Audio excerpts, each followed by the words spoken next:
So before we go to the next Slido question, because I know Amaka, you brought this up earlier. I think we all kind of did in our own way, but I just want to talk about like how communication wasn't always open for many of us, kind of growing up.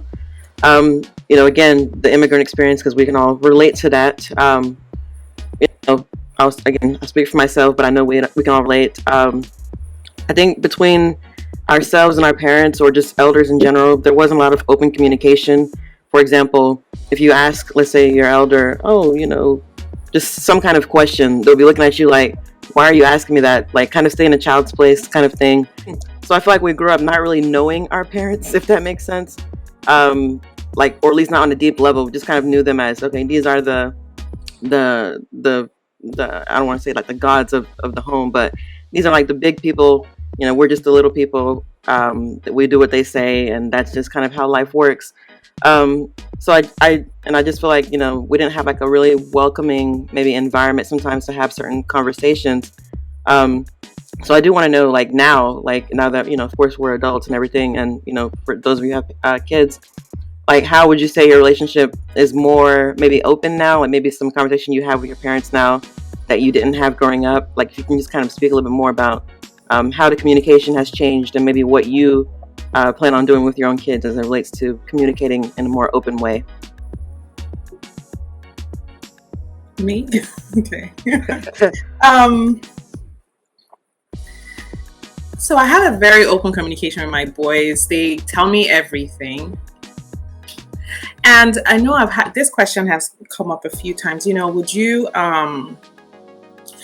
you push them towards what you want based on what you know about them or what they have communicated to you, or would you allow them forge their path?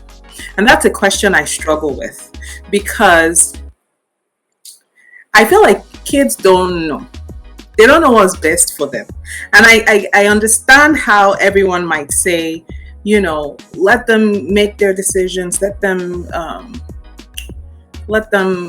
fail and get up and, do it better the next time. But for me, I feel like if I can nudge them towards the right, direction, or, I remember when my older one, when he was younger, he said he wanted to be a police officer. And to me, I already said, okay, he likes to protect people, he doesn't like, crime, he wants to see the world at peace. I'll probably push him towards that career path. I don't know if I want him, on the battle line with guns and stuff like that. So I might push him away from that. This is just an example. So communicating with them kind of opens up that window to kind of see them, see what they love, see, their true selves, and how you can better direct them in life in general. And no, not force them, just give them a nudge towards what you think based on our experiences as parents. Yeah, this is a great question.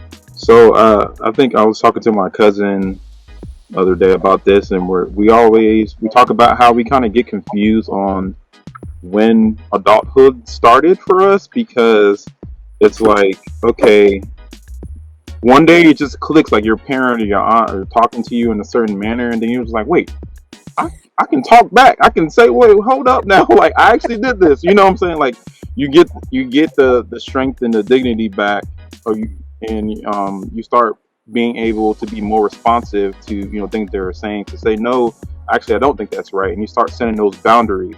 Now, I'm not saying that's easy, because when those things you start building those boundaries, they become a little, I guess, aggressive in a way, because they're not used to you speaking up for yourself. So, but being a young adult now, have to continue to stand up for yourself and continue to restate those boundaries, because that's what helps you actually feel better, and you feel more mature, and you see that it is impacting you in a certain way when you aren't able to respond.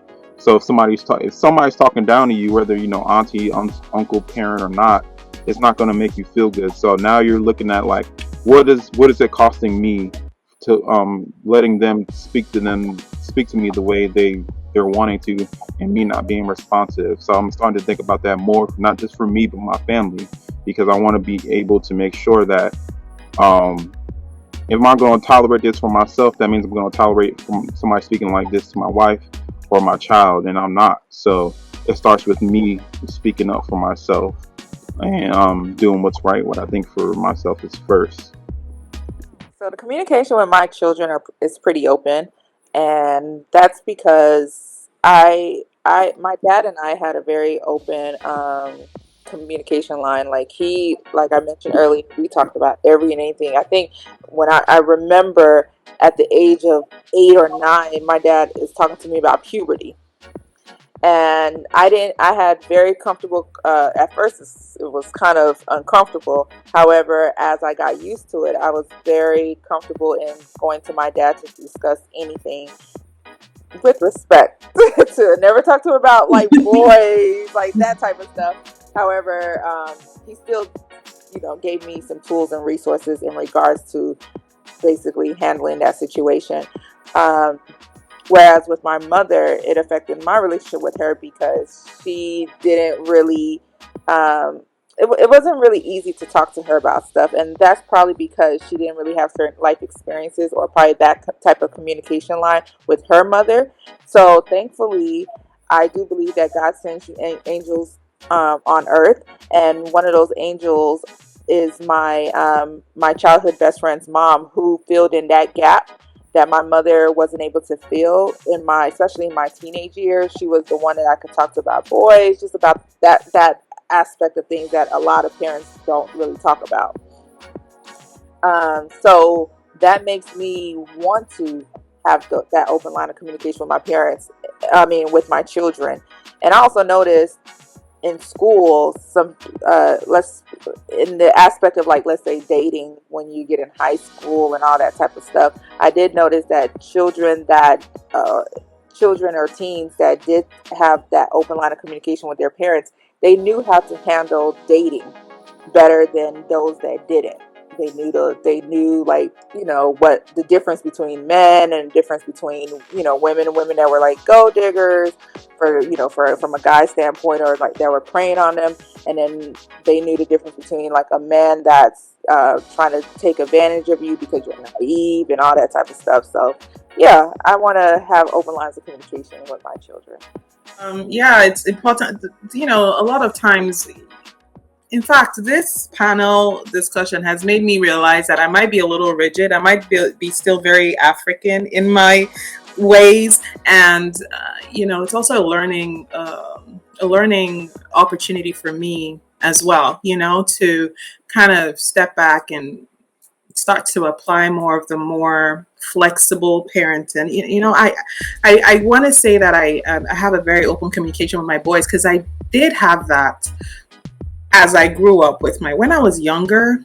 Not so much. My mom was very strict and unapproachable.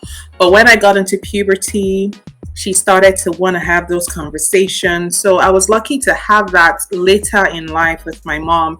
But, how about it starts earlier? How about I had that with her right from the get-go? There might have been a lot of things that I did or that I didn't know that I would have known, So yeah, definitely open communication with kids is very important. My boys, even when I'm mad at them or when I'm being firm or about to ground them, they still tell me. They'll still say, okay, mommy, I know this is what I get to do because I did this, but I want to let you know why I did it. They're still very vocal and still want to express why it was done. And that way I'm able to calm down. I'm able to say, okay, well, there are consequences, but I understand why you did this. And it really just helps with just that flow. So when you're done with your grounded or your grounding, we're not enemies. We both understand why and all of that. So